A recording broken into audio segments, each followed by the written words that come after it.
الحمد لله الذي أنزل على عبده الكتاب ولم يجعل له عوجا قيما لينذر بأسا شديدا من لدنه ويبشر المؤمنين الذين يعملون الصالحات أن لهم أجرا حسنا ماكثين فيه أبدا وينذر الذين قالوا اتخذ الله ولدا ما لهم به من علم ولا لآبائهم كبرت كلمة تخرج من أفواههم إن يقولون إلا كذبا فلعلك باخع نفسك على آثارهم إن لم يؤمنوا بهذا الحديث أسفا إنا جعلنا ما على الأرض زينة لها لنبلوهم أيهم أحسن عملا وإنا لجاعلون ما عليها صعيدا جرزا أم حسبت أن أصحاب الكهف والرقيم كانوا من آياتنا عجبا إذ أوى الفتية إلى الكهف فقالوا ربنا آتنا من لدنك رحمة وهيئ لنا من أمرنا رشدا فضربنا على آذانهم في الكهف سنين عددا ثم بعثناهم لنعلم أي الحزبين أحصى لما لبثوا أمدا نحن نقص عليك نبأهم بالحق إنهم فتية آمنوا بربهم وزدناهم هدى وربطنا على قلوبهم إذ قاموا فقالوا ربنا رب السماوات والأرض لن ندعو من دونه إلها لقد قلنا إذا شططا هؤلاء قوم اتخذوا من دونه آلهة لولا يأتون عليهم بسلطان بين فمن أظلم ممن افترى على الله كذبا وإذ اعتزلتموهم وما يعبدون إلا الله فأووا إلى الكهف ينشر لكم ربكم من رحمته ويهيئ لكم من أمركم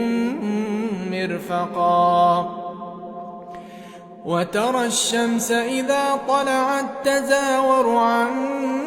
كهفهم ذات اليمين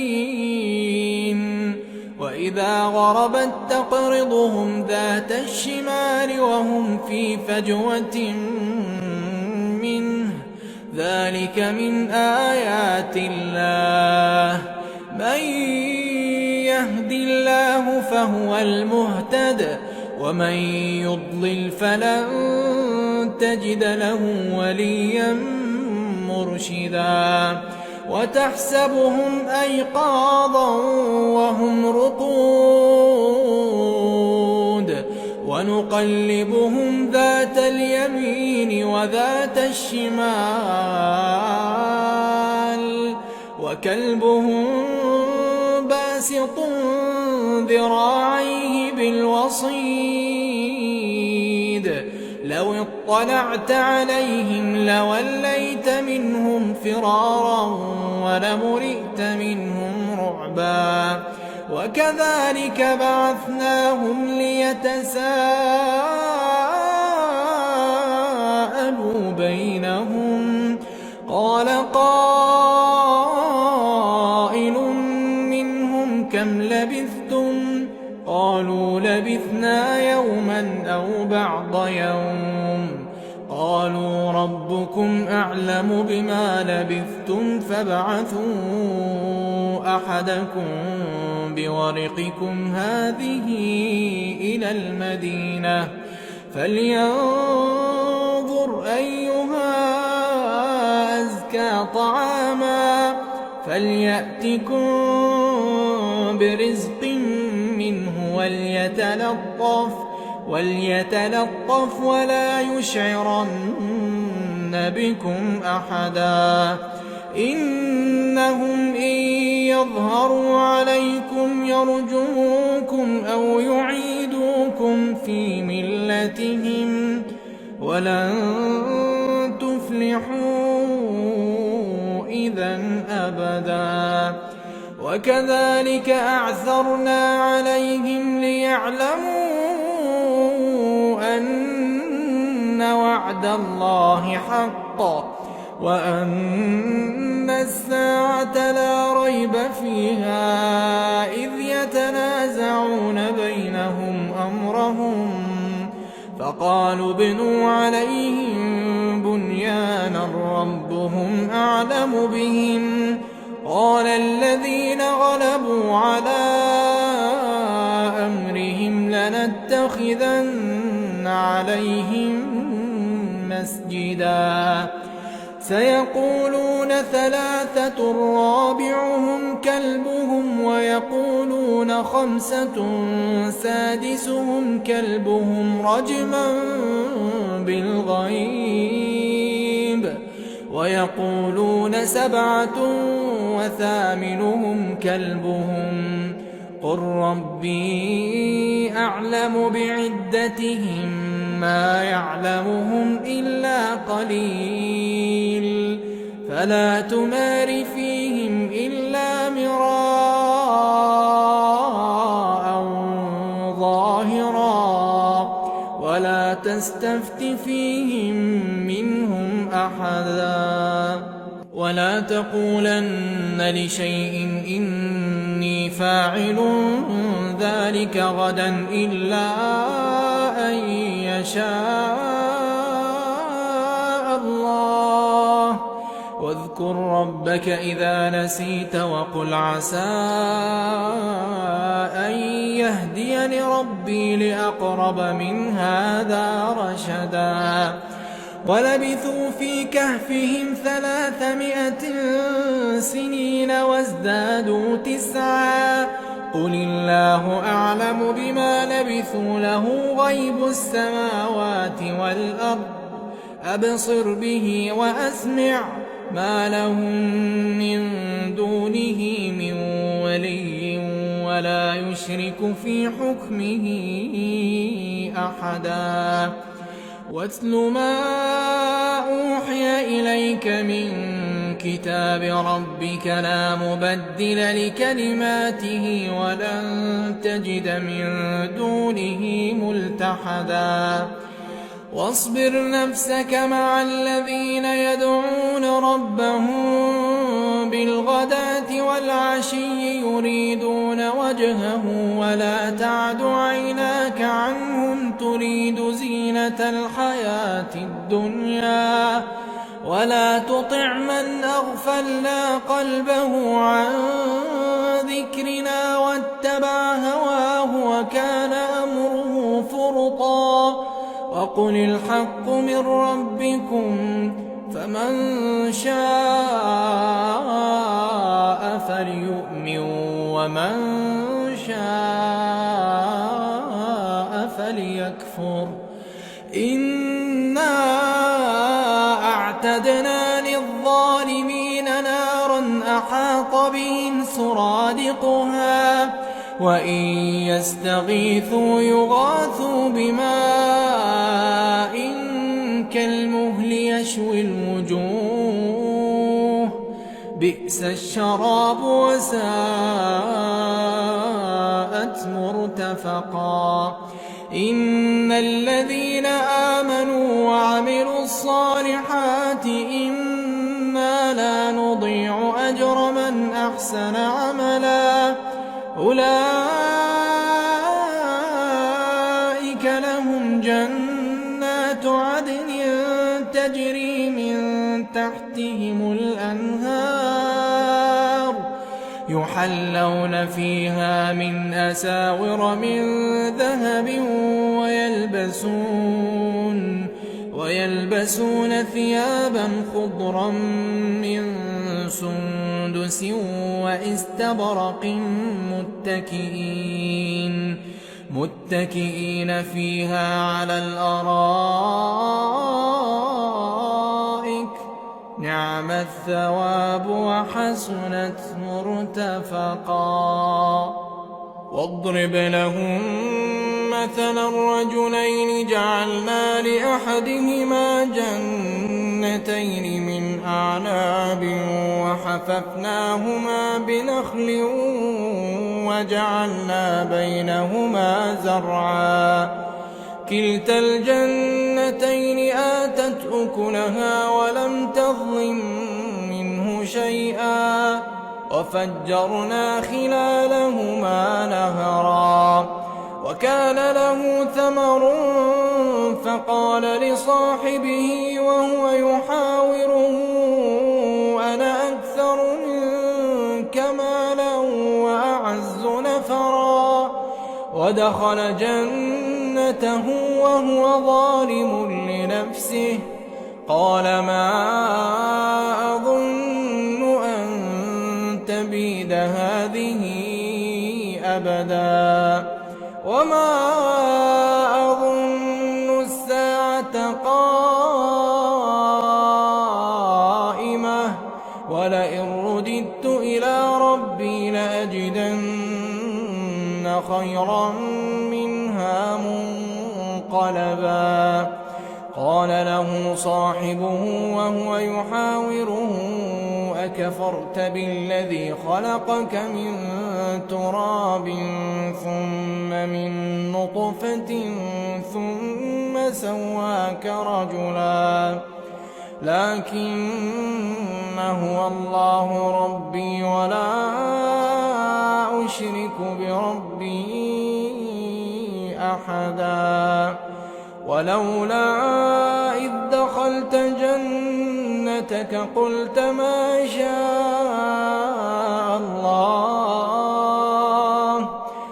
ما شاء الله لا قوة إلا بالله إن ترني أنا أقل منك مالا وولدا فعسى ربي أن يؤتيني خيرا من جنتك ويرسل عليها حسبانا من السماء فتصبح صعيدا زلقا أو يصبح ماؤها غورا فلن تستطيع له طلبا وأحيط بثمره فأصبح يقلب كفيه على ما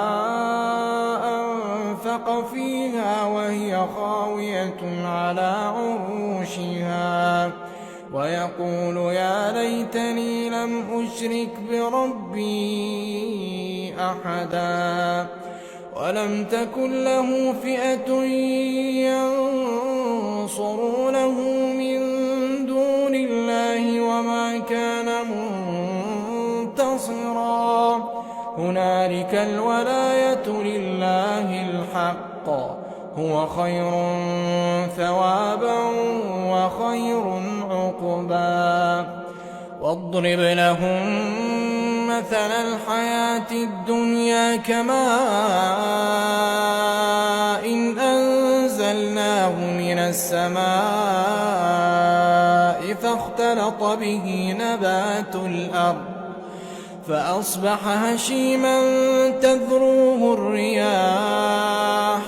وكان الله على كل شيء مقتدرا. المال والبنون زينة الحياة الدنيا والباقيات الصالحات خير عند ربك ثوابا وخير أملا ويوم نسير الجبال وترى الأرض بارزة وحشرناهم فلم نغادر منهم أحدا وعرضوا على ربك صفا لقد جئتمونا كما خلقناكم أول مرة بل زعمتم أن لن نجعل لكم موعدا ووضع الكتاب فترى المجرمين مشفقين مما فيه ويقولون يا ويلتنا ما لهذا الكتاب لا يغادر صغيرة ولا كبيرة إلا أحصاها ووجدوا ما عملوا حاضرا ولا يظلم ربك أحدا وإذ قلنا للملائكة اسجدوا لآدم فسجدوا إلا إبليس كان من الجن ففسق عن أمر ربه أفتتخذونه وذريته أولياء من دوني وهم لكم عدو بئس للظالمين بدلا ما أشهدتهم خلق السماوات والأرض ولا خلق أنفسهم وما كنت متخذ المضلين عضدا ويوم يقول نادوا شركائي الذين زعمتم فدعوهم فلم يستجيبوا لهم وجعلنا بينهم موبقا ورأى المجرمون النار فظنوا أنهم مواقعوها ولم يجدوا عنها مصرفا ولقد صرفنا في هذا القرآن للناس من كل مثل وكان الإنسان أكثر شيء جدلا وما منع الناس أن يؤمنوا إذ جاءهم الهدى ويستغفروا ربهم إلا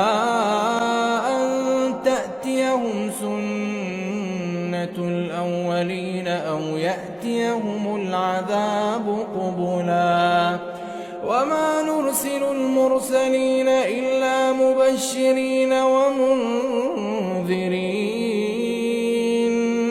ويجادل الذين كفروا بالباطل ليدحضوا به الحق واتخذوا آياتي وما أنذروا هزوا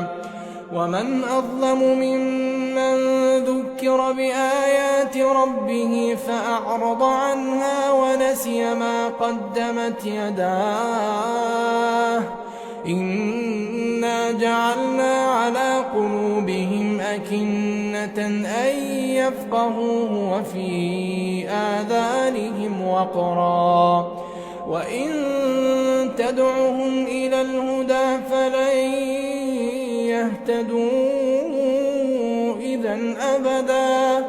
وربك الغفور ذو الرحمة لو يؤاخذهم بما كسبوا لعجل لهم العذاب بل لهم موعد لن يجدوا من دونه موئلا وتلك القرى أهلكناهم لما ظلموا وجعلنا لمهلكهم موعدا وإذ قال موسى لفتاه لا أبرح حتى أبلغ مجمع البحرين أو أمضي حقبا فلما بلغا مجمع بينهما ونسيا حوتهما فاتخذ سبيله في البحر سربا فلما جاوزا قال لفتاه آتنا غداءنا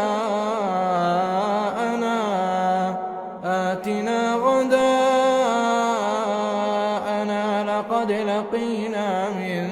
سفرنا هذا نصبا قال أرأيت إذ أوينا إلى الصخرة فإني نسيت الحوت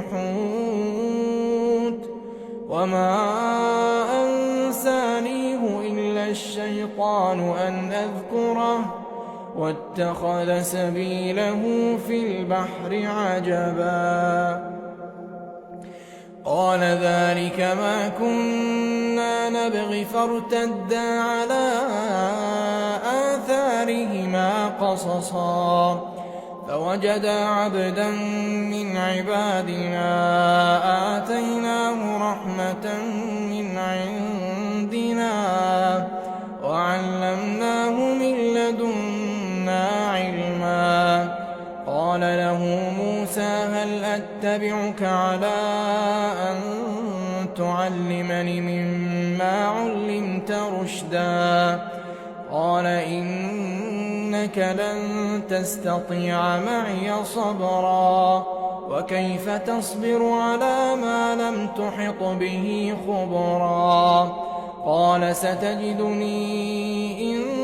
شاء الله صابرا ولا أعصي لك أمرا قال فإن اتبعتني فلا تسألني عن شيء حتى أحدث لك منه ذكرا فانطلقا حتى إذا ركبا في السفينة خرقها قال أخرقتها لتغرق أهلها لقد جئت شيئا إمرا قال ألم أقل إنك لن تستطيع معي صبرا قال لا تؤاخذني بما نسيت ولا ترهقني من أمري عسرا فانطلقا حتى إذا لقيا غلاما فقتله قال أقتلت نفسا زكية بغير نفس لقد جئت شيئا نكرا قال ألم أقل لك إنك لن تستطيع معي صبرا قال إن سألتك عن شيء بعدها فلا تصاحبني قد بلغت من لدني عذرا فانطلقا حتى إذا أتيا أهل قرية استطعما أهلها فأبوا أن يضيفوهما فوجدا فيها جدارا يريد أن ينقض فأقامه قال لو شئت لاتخذت عليه أجرا قال هذا فراق بيني وبينك سأنبئك بتأويل ما لم تستطع عليه صبرا أما السفينة فكانت لمساكين يعملون في البحر فأردت أن أعيبها وكان وراءهم ملك يأخذ كل سفينة غصبا وأما الغلام فكان أبواه مؤمنين فخشينا أن يرهقهما طغيانا وكفرا فأردنا أن يبدلهما ربهما خيرا منه زكاة وأقرب رحما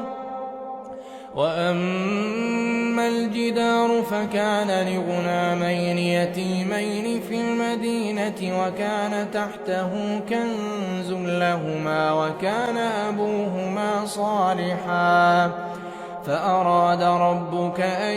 يبلغا أشدهما ويستخرجا كنزهما رحمة من ربك وما فعلته عن أمري ذلك تأويل ما لم تسطع عليه صبرا ويسألونك عن ذي القرنين قل سأتلو عليكم منه ذكرا إنا مكنا له في الأرض وآتيناه من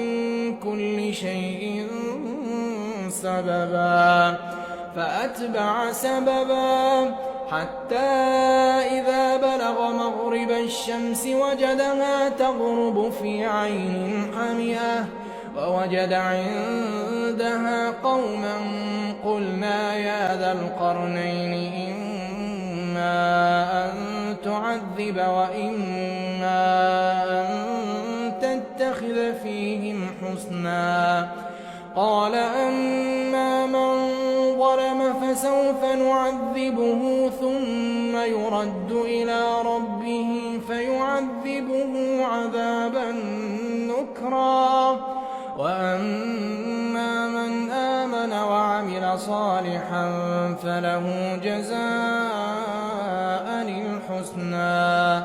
وسنقول له من أمرنا يسرا ثم أتبع سببا حتى إذا بلغ مطلع الشمس وجدها تطلع على قوم لم نجعل لهم من دونها سترا كذلك وقد أحطنا بما لديه خبرا ثم أتبع سببا حتى إذا بلغ بين السدين وجد من دونهما قوما لا يكادون يفقهون قولا قالوا يا ذا القرنين إن يأجوج ومأجوج مفسدون في الأرض فهل نجعل لك خرجا على أن تجعل بيننا وبينهم سدا قال ما مكني فيه ربي خير فأعينوني بقوة أجعل بينكم وبينهم ردما آتوني زبر الحديد حتى إذا ساوى بين الصدفين قال انفخوا حتى إذا جعله نارا قال آتوني أفرغ عليه قطرا فما استطاعوا أن يظهروه وما استطاعوا له نقبا قال هذا رحمة من ربي فإذا جاء وعد ربي جعله دكاء وكان وعد ربي حقا وتركنا بعضهم يومئذ يموج في بعض ونفخ في الصور فجمعناهم جمعا وعرضنا جهنم يومئذ للكافرين عرضا الذين كانت أعينهم في غطاء عن ذكري وكانوا لا يستطيعون سمعا أفحسب الذين كفروا أن يتخذوا عبادي من دوني أولياء إنا أعتدنا جهنم للكافرين نزلا قل هل ننبئكم بالأخسرين أعمالا الذين ضل سعيهم في الحياة الدنيا وهم يحسبون أنهم يحسنون صنعا أولئك الذين كفروا بآيات ربهم ولقائه فحبطت أعمالهم فلا نقيم لهم يوم القيامة وزنا ذلك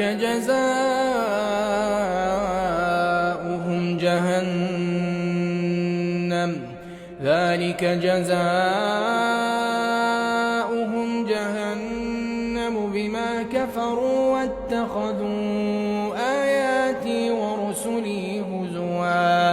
إن الذين آمنوا وعملوا الصالحات كانت لهم جنات الفردوس نزلا خالدين فيها لا يبغون عنها حولا قل لو كان البحر مدادا لكلمات ربي لنفد البحر قبل أن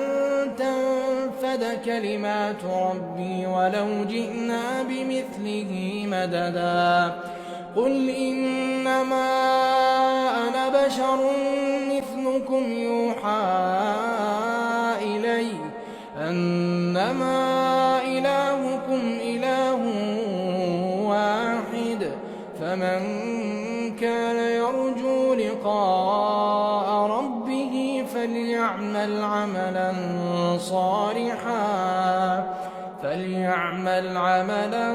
صالحا